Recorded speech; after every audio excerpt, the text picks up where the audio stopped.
Here's the way it works, folks.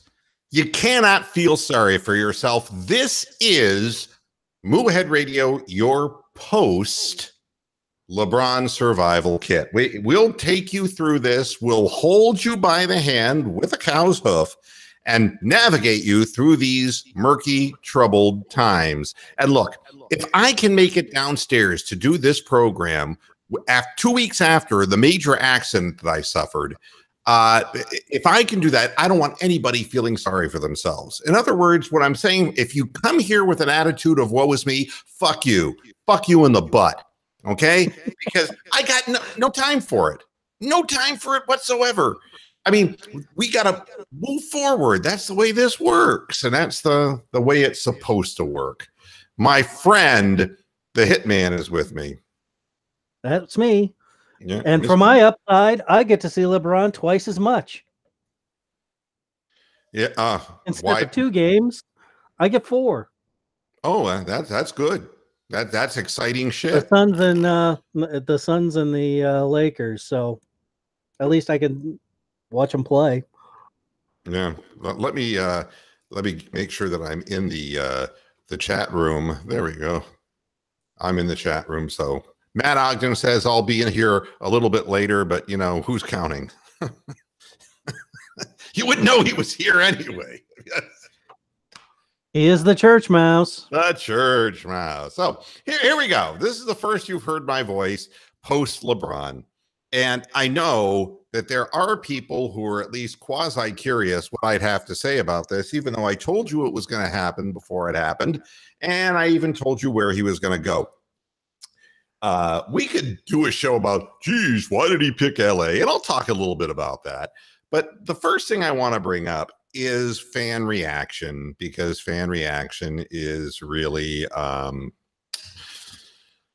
the stuff of which the singular reasons to simply stay off of social media altogether rather than see these whiny ass little bitches. I mean, Brian thinks that the liberals are whiny ass bitches.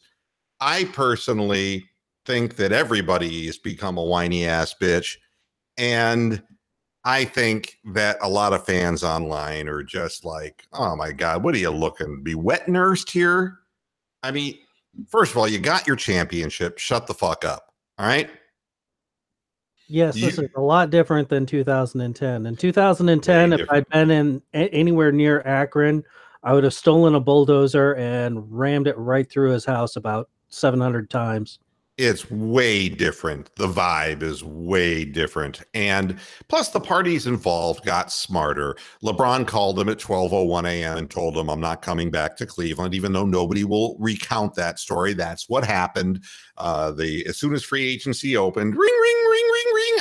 Mr. Gilbert, I think you better take this call. And about 6 Ambien. Yeah, LeBron and Rich Paul call and went, you know, although it was rude the way he did it. Were you aware of the actual phone call that was made by Rich Paul and LeBron James to Kobe Altman and to Dan Gilbert? Yeah, they had the announcement on, I forget if it was the NBA channel or. But you notice how nobody talked about the content of what was said, and what was said was nobody had any idea what was actually being negotiated. And then it was like 6 hours later he landed, or 6 hours previously he landed in Van Nuys. So you know what he did? He made the phone call. And a matter of a few hours later, was hanging out at Magic's house. Okay, that'll give you, But the phone call itself, I did get to listen to some of the audio, and it's really rude. You know, for those people who say, well, LeBron at least handled this responsibly. When he got on the phone and Gilbert got on the phone, LeBron starts this, I'm going back to Cali. I'm going back to Cali. Kobe's like, I don't think so. I'm going back to Cali. Look, I thought it was just reprehensible, really. But no, that's when the Cavaliers found out, That's when the Cavaliers found out. And what can you do at that point? Officially. Yeah, officially, right. I mean, it's like, besides that, The Mrs. Lincoln. Floating around since December, but besides that, Mrs. Lincoln, how did you like the play? I mean, so much for that. So that's where the Cavaliers found out. But it's very different from 2010 because, first of all, Gilbert remains sober in the aftermath. So, I mean, he has learned something, which is a real bonus. No comments post haste about, well, we're going to have a better record than LeBron's going to next year. None of that. LeBron did his nice little, thank you, Cleveland, for 4 great years. And this will always be home. And everybody tidied up. Everybody dotted the I's, crossed the T's, and did this the way it should have been done back in 2010. Fucking circus out of it. Right. He got it done quick. This 3-hour block of ESPN, The Decision. It's like, come on, man. Well, I mean, here's the deal. I've had knees drained. I didn't have this knee drained. I had my MRI, by the way, this afternoon, and it went uneventfully. I'm supposed to get the results tomorrow or Thursday or whenever the fuck they come in, but it's not like I'm all my doctors are on vacation for 2 weeks anyway, so I'll be hobbling around. But this is the first day I walked without the aid of a walker. So this is good news, and I actually made it down the stairs without a problem. So it's all good news, and I can do a better quality show from down here. The audio quality is better. The video quality is better, so it all works. So everybody did this more responsibly, but it still doesn't prevent me from dissecting the truth out of this. And now it's time for, let's see if we can do this now.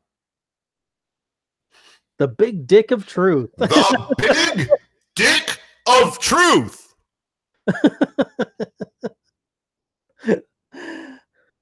I love. Wait a second. The big dick of truth. Yeah, it worked. All right. Yeah, it slaps you in the face when you least expect it to. Look, I'm not going to tell you that anybody's a good guy in this. We always have to have our divisive lines drawn. Fuck Dan Gilbert. Fuck him. Fuck him. Why couldn't we just lose his son and keep LeBron? You got that group, okay? And believe me, it gets that ugly and that stupid, all right? Then you got the other groups like, fuck LeBron, fuck him. He just did it again to us. The second time he did this to us. Why am I starting to sound like Bruce Dreaded? The bottom line here is that they're both responsible for this. They both have responsibility in this. And the two men are the way they are. And nothing's ever going to change that. LeBron James never forgave Dan Gilbert for the drunken letter. And you're saying, well, why are you bringing this up now, Mr. Moohead? And the answer is he's already given the LA Lakers more than he gave the Cleveland Cavaliers the second go around. He's given them 4 years. It's pretty ironclad, 4 years to build the franchise. He never gave the Cavaliers that. He came back to Cleveland, put their feet to the flame, and they went and got Kevin Love and got him a team. And eventually they got a title. But after that, he didn't commit. He could have continued to commit to Cleveland. He didn't do that. You're wondering why the team was in constant panic. Well, it's because they had no roadmap from their star. He wouldn't commit. He kept doing 1+1 deals, 1+1 deals, 1+1 deals. And the only reason he did it is because he wanted to fuck Dan Gilbert. That's the truth.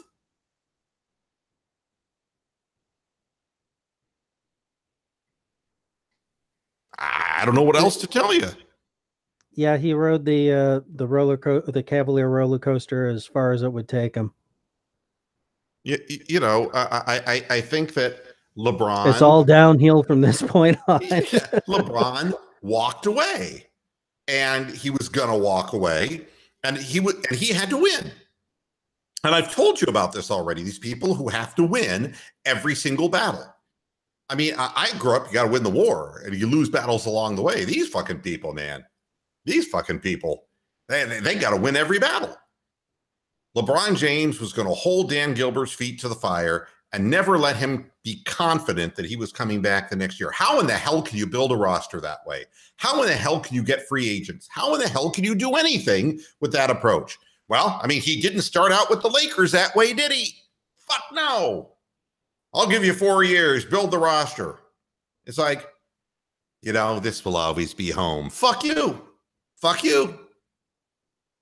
You didn't treat home nearly as good as you're treating the new city. So don't give me the public relations gloss. I know. I got to see a championship. I'm not bitching about that. Don't play holier than thou with a cow. God, that rhymes. I'm a poet and don't know it. My feet are frostbitten. Either that or Longfellow's. That's the truth. Dan Gilbert, for his part, Dan Gilbert can't get out of the way. He's a meddler. You know, he's Art Modell times 3. That's saying a lot. The only thing that I can think of that Dan Gilbert wouldn't do that Art Modell did was fuck Pat.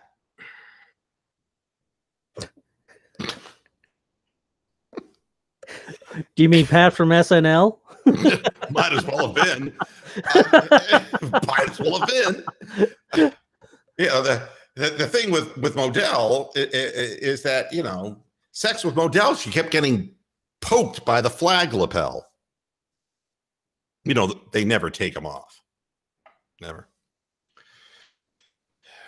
Gilbert, for his part, basically made Tyronn Lue's life miserable during the course of the year and added more chaos to an already chaotic situation. And he can't keep his hands off things. And he still deep down believes that he's going to make the Cavaliers into a playoff team. He believes that. I think that's what Mark Cuban wants to believe too. Nobody talks about Mark Cuban anymore. Remember, he was spending all this money and he was creating this great environment. Now all he's got is a 7-foot limping German. Yeah, I can't move anymore. I can't go up the floor. Mr. Cuban, I can't do it. And I'm sorry. I would like to be able to elevate, but I can't elevate. Yeah. So Dan Gilbert honestly believes that, you know, this is where we had to do the clean break with LeBron, and now, no, we're not going to tank. We're going to try to make the playoffs. And it's like, you know who Rodney Hood reminds me of? He is the Black Don Knotts. I thought that was Kevin Hart. Well, I mean, it's like whenever he had an open look in rhythm, you know, he had that Don Knotts panic look, like he was fumbling for the gun and couldn't find the trigger. And dropping the bullet out of his pocket. Yeah, right. And of course, Dan Gilbert wants him back. There's a guy that we can definitely trust. Same thing with Clarkson. You know, the way I look at Clarkson is, could you imagine if he were like employed by Vasco da Gama or Christopher Columbus? Guy's got no GPS, man. None. It's like Jordan. Wrong way, Peter Peach Fuzz. But then again, Columbus thought he was in India. Maybe he was. Maybe he thought he was in Indiana. He should have been. So now we have two guys here. LeBron's gone, and that's just the way it works. I mean, he had to do this because he has to be talked about. He has to be relevant. His new challenge is to make that organization as great as it used to be. That's his new thing. And he will never think about Cleveland again. And if you're waiting for Son of Sam to say, I'm sorry about that talking dog thing, you can keep waiting, folks, because, LeBron's on to the next thing. He's the Ritalin child of success. What? Two next things. He's going to be growing his off-the-court stuff and try to reestablish himself on the left coast. And there is one thing, and I don't consider myself an expert in parenting, although I have seen the movie Parenthood 3 times. I don't consider myself, to be an expert on that subject. But you know something? Quite honestly, the odds of LeBron Jr. being able to live up to his father's name are about 0. Oh, I hear noise. I hear background noise. That could mean only one thing. There he is. Yeah, we get more background noise than we get noise from Matt. Church mouse. The big sound in the big town. You know what, though? Honestly, though, I thought LeBron would have had an easier path in the East. But I can see why he went to the West, though. But I guess we'll have our NBA Finals with the Lakers and Warriors then. Well, I mean, yeah, you're going to get what you're going to get. I mean, I think the NBA is just happy the way things are. You got two teams. But I also read what the Lakers got Rajon Rondo. Rajon Rondo. Yeah, that's not going to be. No. Well, he's not exactly a catch and shoot guy, but he is a guy who, what he will do is he'll pass the ball really well and cause problems wherever he's at. Just as long as you're aware of that, that's what his, and he won't get along with the coach. Aren't they going to trade for Kawhi Leonard or something? That's not going to happen now.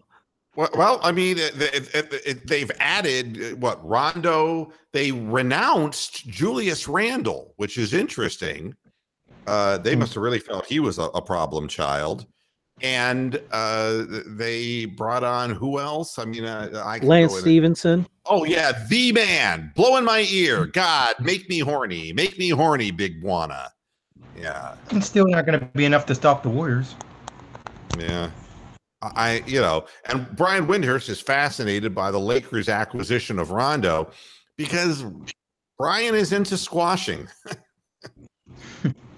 He sees a little frail guy like that, and it's just like a real turn on. I don't, understand, the dramatic reshaping of the Lakers roster will include Rondo joining the franchise on a 1-year, $9 million deal. And the departure of forward Julius Randle, who was renounced and became an unrestricted free agent. I've never heard that word renounced in basketball parlance. That's interesting. And immediately Randle becomes one of the hottest free agents on the open market. Randle kind of reminds me of Zach Randolph, that kind of guy. Except he doesn't yet have the perimeter fadeaway, but he's that kind of guy. Like a 16-10 guy. Yeah. I mean, he was a capable player. I guess he's been searching for an offer sheet as a restricted free agent, but the Lakers didn't want to match a sheet and commit long-term years and money as they pursue the possibilities, including Kawhi Leonard of the San Antonio. And of course, he'll end up there. You know that. It's not enough. What they have right now just isn't enough. They've got to get Kawhi Leonard in there. Yeah. The question is, how are they going to do that? Well, they've already taken. They're going to give up. Honestly, I think Randle. they would have an easier time trying to get Embiid from Philadelphia. They're going to get rid of Randle. They're going to get rid. What they're going to do is they're going to murder Luol Deng. It happens to Sudanese people all the time, so nobody will notice. And the cap space could increase to $16 million if the team uses the waive and stretch provision on Dang. That's one way they can do it. The Rondo thing just reeks of LeBron. Because, a young team has to get older. When LeBron comes, Savannah shrieks. No, when LeBron comes, older people start showing up. You know what's funny is that all the Kobe fans are now going to have to root for now they're going to have LeBron on their team when they were talking about the Kobe LeBron debate. No debate now. Yeah. Kentavious Yeah, Caldwell Pope is now back. Lance Stevenson and JaVale McGee. Big Dick McGee. Yeah. That it's not enough. They got to have Kawhi Leonard. They have to. I mean, there's no way LeBron just went for this. No. LeBron didn't go for nothing. No, well, Nerlens Noel, by the way, to the Oklahoma City Thunder. The amazing Noel, who missed most of last season with a thumb injury. That's what happens when you sit on your thumb. Nerlens Noel to the Thunder. And the crushing blow is that Jose Calderon has joined the Pistons. I mean, this is going to be the ship and the rats. The rats are going to find their way off this ship real fucking quick. Meanwhile, if you're into I'm having deja vu. Cleveland set to remove iconic LeBron banner again. You're going to remove it again? That Sherwin-Williams building. I mean, cover the earth, man. My God, it's up, it's down. God, it's been up and down more times than Ron Jeremy. Didn't Dan Gilbert say something like he's going to get his team back or something before LeBron left? Oh, that was something that was ascribed to him, but he's got his team.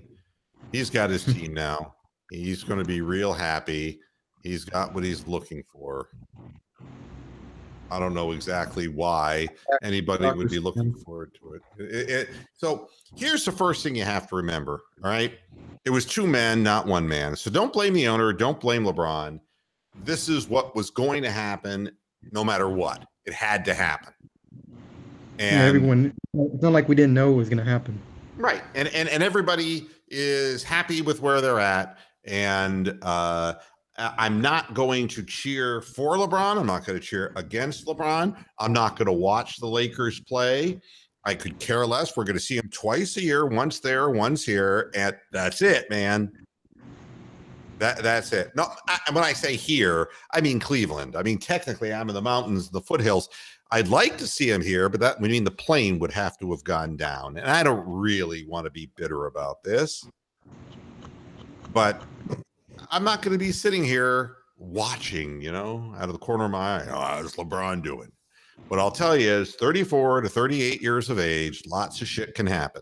Mm-hmm. This deal could become the worst in history, like any other, it's kind of like the A-Rod thing, Year 4, he's set to make $44 million. That's right. I mean, it's A-Rod, just $252 million contract, and when the bat slows down, it's like, oh, fuck. At some point, I'm telling people the truth, and it's not hoping or wishing, it's probability. I'm a boxing historian. I can tell you the names of boxers who specifically had the best chins in the business. Guys that you don't know, like Frank the Animal Fletcher or Doug DeWitt. These are people who never were big names in the ring, but they had remarkable abilities to take punishment. And that's what made them great Friday night fighters, is that they could put them on the Friday night cards or the Tuesday night cards on USA Network, and they could put them on, and Sean O'Grady could go, oh my God, that guy's getting the shit kicked out of him, and look at him, he's still standing. Every one of those fighters I saw when they got knocked out. And once they got knocked out the first time, it kept happening until they retired. It was almost as if all that punishment that their body had accumulated, the final short circuit of that first knockout, and they could not take a punch after that. Same thing happened to Manny Pacquiao. If you want to be more, current, Pacquiao gets knocked out with one punch by Juan Manuel Marquez. All right. And then, it's like people wonder, how did Floyd Mayweather knock him out? Because everyone, his mother could knock him out right now. Do you know how much punishment Manny Pacquiao took in his prime?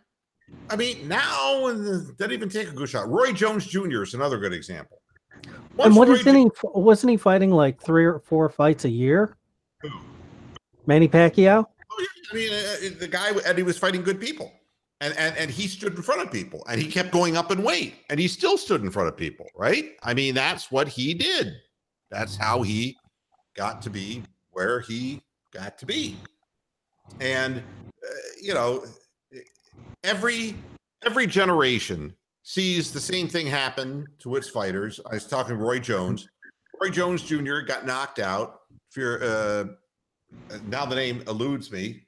The light heavyweight who went to cruiserweight and knocked him out. Left-handed guy. Guy was in Rocky Balboa. Why can't I think of his name? I just had it.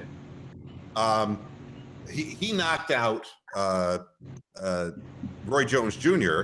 with one solid punch. And after that, a guy in Australia knocked him out in 1 round. And after that, I mean, a Russian, Lebedev, knocked him out. I mean, Antonio Tarver. All right. I knew it would come back to me. I mean, all these people knocked out Roy Jones. Once it starts, it doesn't stop. LeBron James, that first injury is going to be a motherfucker. Because he has played more basketball than anyone I've ever seen, and I admire him for it. But man, it's gonna be a knee or a hip. Yeah, you put $150 million into LeBron James at 34 when he's coming off of playing 82 games plus every game and virtually every minute of the playoffs, and it's a real possibility that something could happen. So you just kind of look at it and say, everything could be different. Just like Kyrie, all that's going to take is one more cut and his knee goes out on him one last time, and people are going to go, God, good thing we got rid of him. I mean, this is, with LeBron, he seems indestructible. And, I hope he remains indestructible. I love what LeBron James did for Cleveland sports. He energized the Cavaliers. Great player. The greatest player I have ever seen and will ever see. Not changing any of that. But I recognize the way he is personally, and the odds of his son going to whatever the hell that high school is out there and making a big name for himself. I hope that the family is wise enough to see that if he gets to a certain age and people start passing him by, like LeBron passed by Lenny Cook, I hope that they'll get him into a Division II college and get him an education and get him into the family business or whatever. You don't waste too much time trying to follow this act. I mean, it's a thankless thing. To be LeBron James' son, in my estimation, would probably be the hardest thing I can think of. I mean, because if you see the boy play, and if he's dominating 13 and 14-year-olds, but the history of sports, I can tell you all the juniors players who won 14 and 15-year-old tournaments, by the time 16 and 17 hit, everyone got bigger and stronger. You look at all the great players, 1 minute, who's Boris Becker? The next, he's 17 years old and he's at the US Open. It's like, God damn, that guy's a monster. Where'd he come from? And he grew. Same thing with Pete Sampras. Pete Sampras went from being kind of a mid-range junior into growing to 6'3", gaining weight and getting his coordination, and bang, he passed everybody. It happens. And just because you're dominating 13 and 14-year-olds doesn't mean you're going to be dominating 16, 17-year-olds and 18-year-olds. It doesn't mean that. So, but it's all part of the reason why he went out to Los Angeles. And to put that in football terms, John Elway's kid, Jack, went to ASU briefly, transferred to ASU, and he lasted 2 weeks of spring ball, and then he completely quit football. Yeah, so, I think there comes a time when you have to seek out your own identity in life, and it's hard enough when you're named LeBron James Jr. That is really a tough nut, And it's, what I can Walter say. Payton's kid made it through Miami and then never did anything in the NFL. So That's right. I mean, look, I live next door to Aubrey Jones. You're saying, who the hell's Aubrey Jones? He's the son of Celtics legend Sam Jones. Still talk to him today. Great guy. He's in education right now. He's done really well for himself. But I remember talking to him, and when I first met Aubrey, he was living in the room literally right next door to where I lived. And I didn't think much about him until Parents' Day came, and I look at his fucking Sam Jones. And I went, oh my God. And of course, Aubrey saw that I was looking at him that way, and he said, yeah, I should tell you that, it's like, no. I mean, everyone's got a dad who does something. It's just that he had a devastating bang shot, and he's won like 87 rings. But other than that, I was talking to Sam Jones. You know what Sam Jones was talking to me about?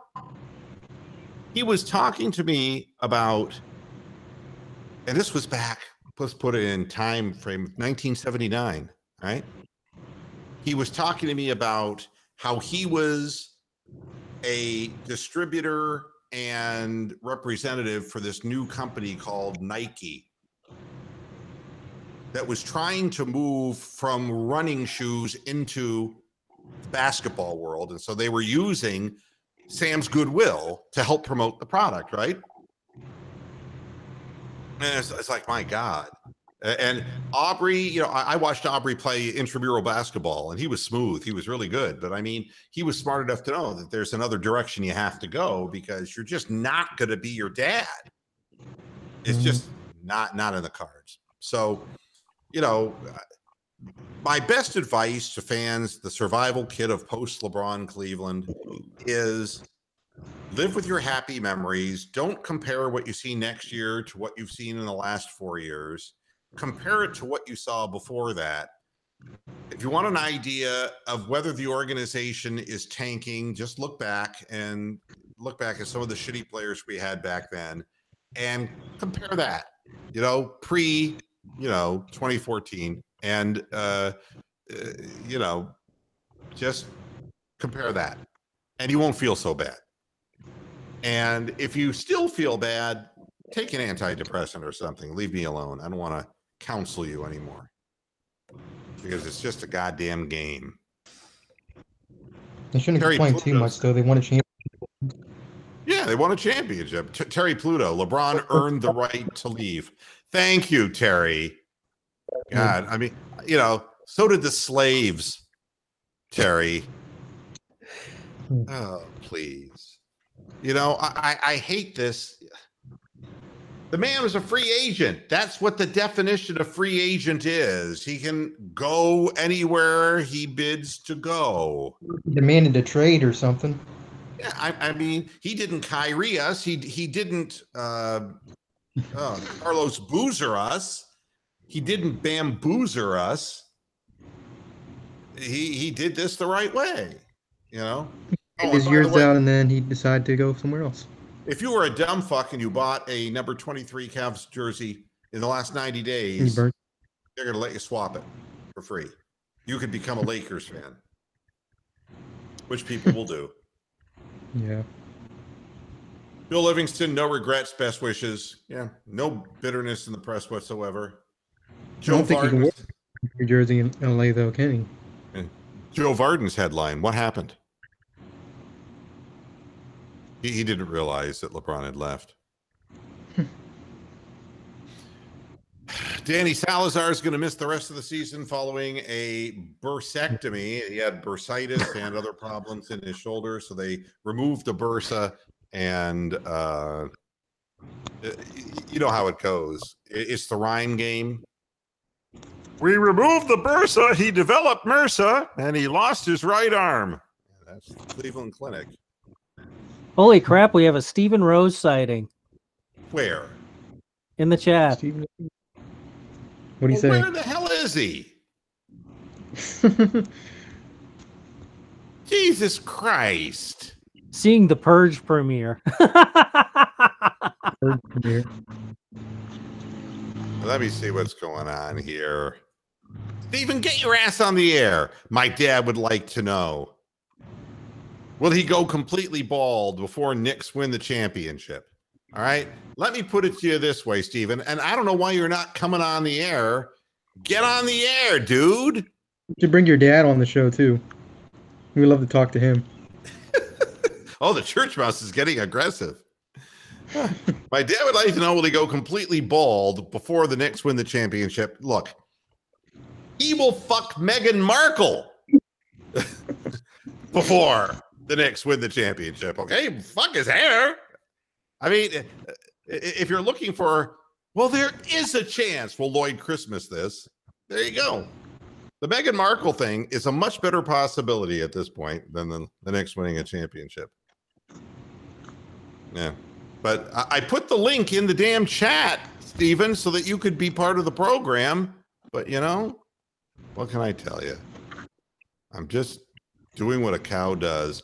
Crazy Dog's in the chat room. I would love to be a fly on the wall in that locker room with LeBron, Rajon, JaVale McGee, and Lance Stevenson. You know something?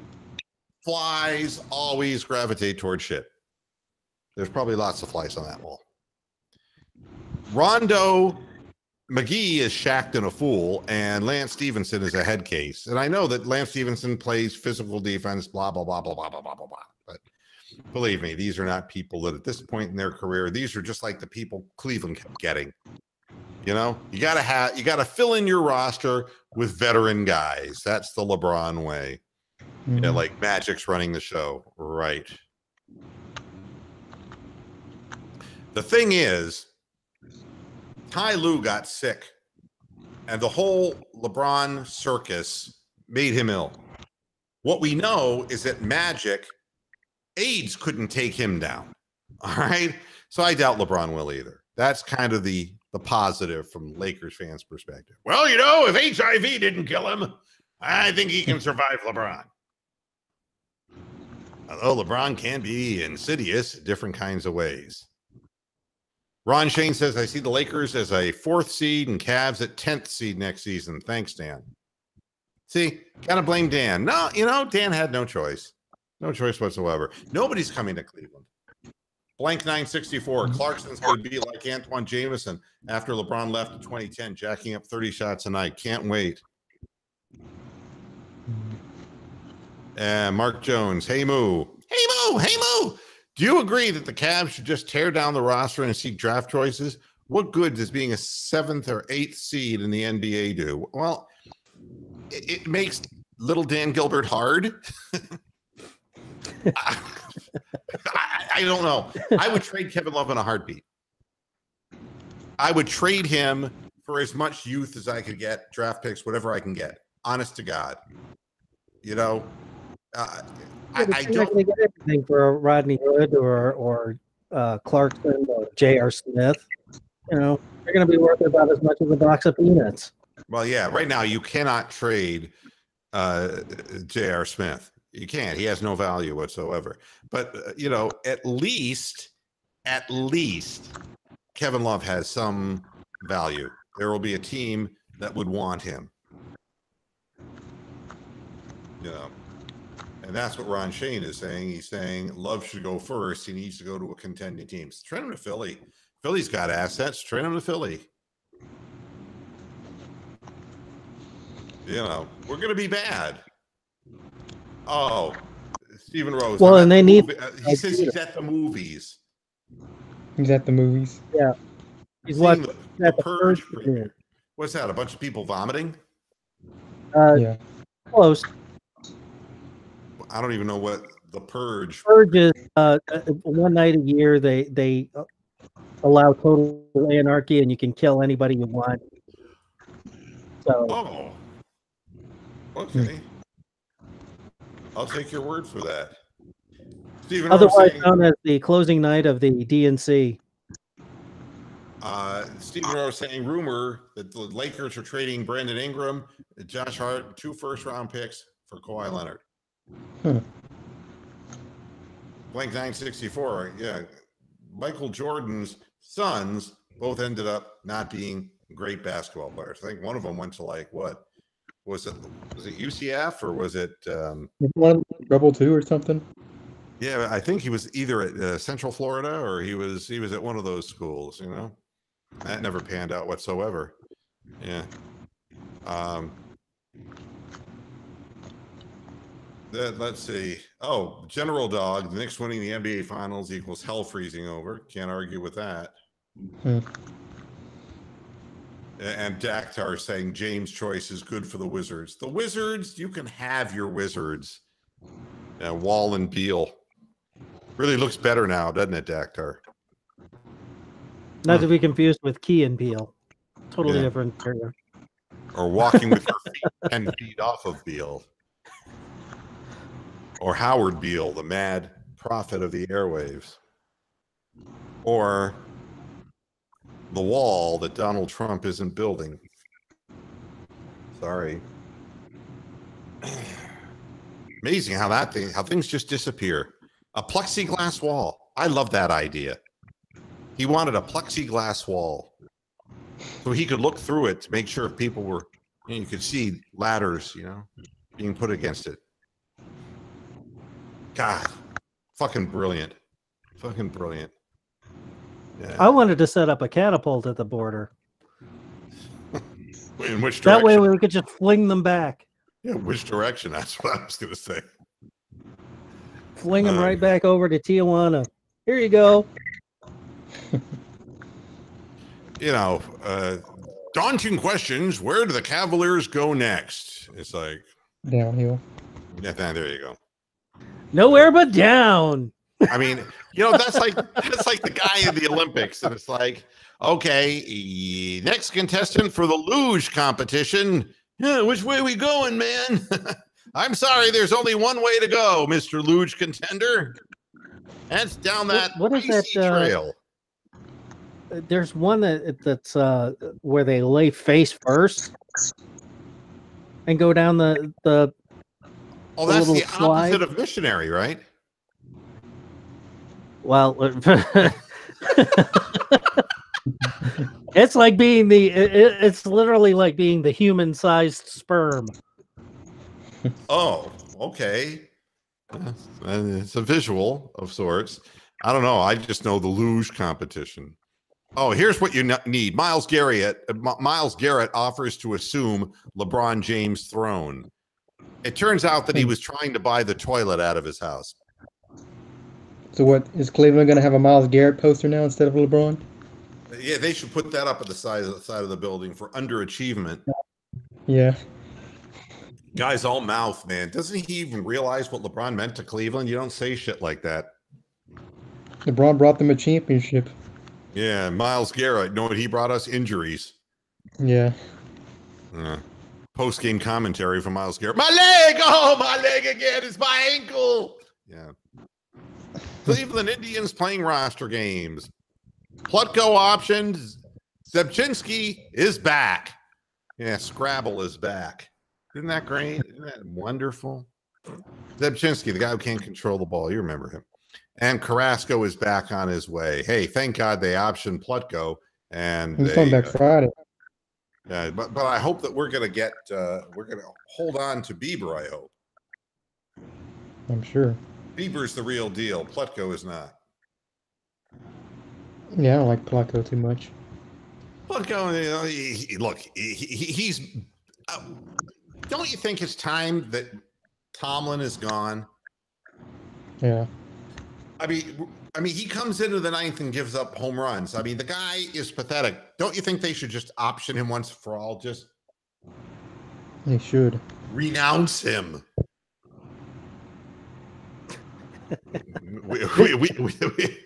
I like that word, dilly. We've renounced you. Yeah, Kluber is pitching tonight against the Kansas City Royals. The one they really need to renounce is Kipnis. Oh. Dilly. Goddamn Kipnis. Maybe we can get him on the Lakers. God, the guy is fat. He's slow. He's unathletic. He's got no arm. He's got no range. But, he's gotten a few hits here lately. So, God, that just bought him 3 more months. Yeah. It's really unbelievable. That guy is just like Rasputin. You just can't fucking kill him. Now, the thing that's amazing, His breath is just as bad. the thing that's amazing to me is how the Indians could be playing so badly on this road trip. And yet I look at the standings and they're 9 up. They've actually gained ground on these horrible teams, Detroit and Minnesota. They're a 500 team that actually makes the playoffs, and they're going to get bounced in the first round by an actual good team. Yeah, well, sure. But I mean, you look at this, the Tigers have finally won 2 in a row. They won today, but they've been having all kinds of grief. They lost 11 in a row. And then you got the Twins who just can't get it together. And I think the reason is because Tony the Calf is sitting on their chest and they can't get up. The White Sox are and the Royals are in last place below the White Sox. So we've got to make hay here, but we can't score on the road. We're having all kinds of trouble scoring runs, except for the last game. And all hell broke loose, and everybody was getting into the hit parade. But we got to score some runs, man. We got to score some runs, and we got to get up and add. It isn't just scoring first this year. You got to add on. If you score a run or two in the first 2 innings, man, you got to add on. We're not doing that. And the margin for error for the pitchers is so small. So small. I don't know. But yeah, we got Kluber on the mound tonight. So that's good news. Let's see who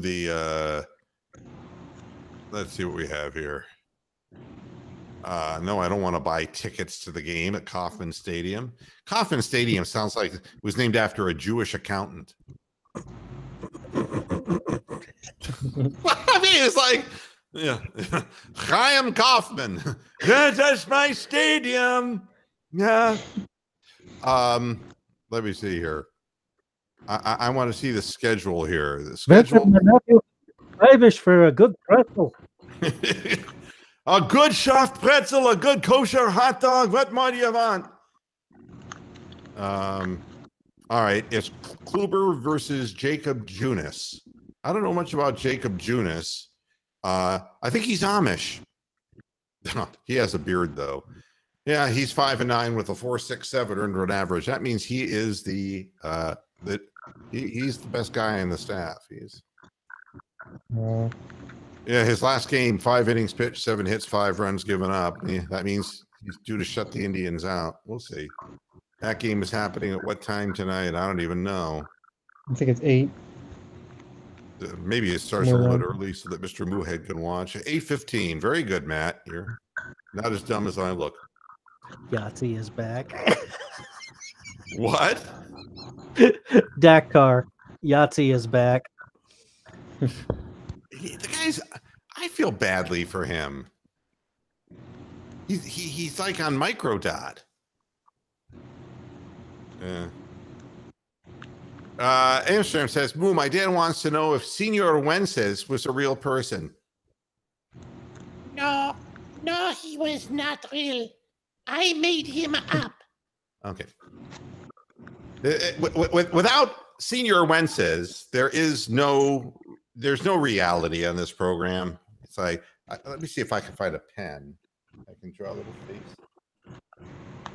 You kind of have to go like this and make it. Hello there, Amsterdam.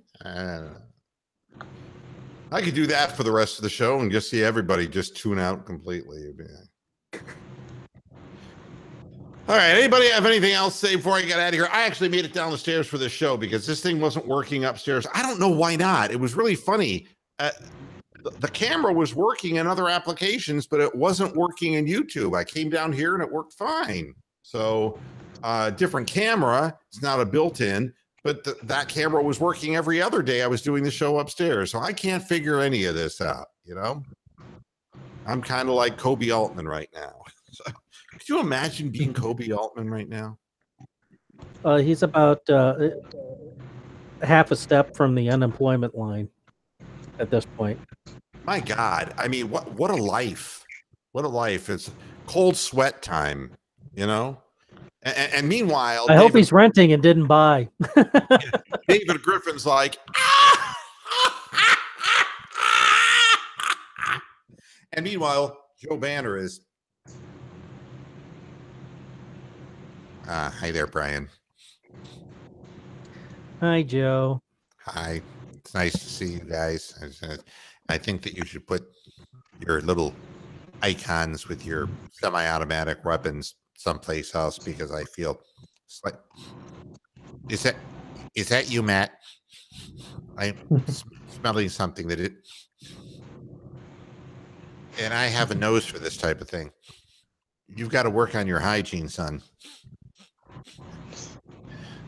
I'll tell you one thing.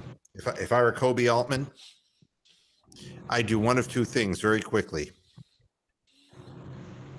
And the damnedest part of it is, being indecisive as I am, I couldn't tell you what they are. I'm cracking myself up.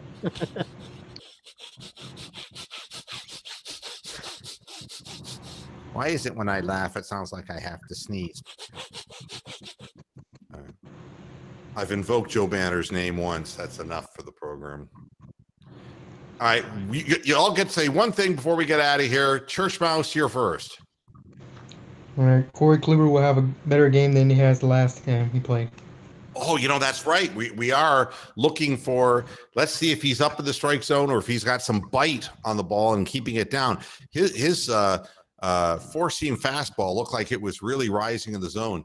Keep an eye on that. Yeah, I hope he's better, because if he's up in the zone again, that's going to speak bad. I'm sure. I don't want anything to be wrong with him. All right. And you, Hitman, what do you have to say? Just looking forward to Brown's training camp. Yeah, when does it start? I think at the end of this month. It's really funny. Every December, I always say, when's it going to stop? And now I'm saying, when's it going to start? Yeah, well, we actually have some decent players this year, so. Yeah, there's something to look forward to.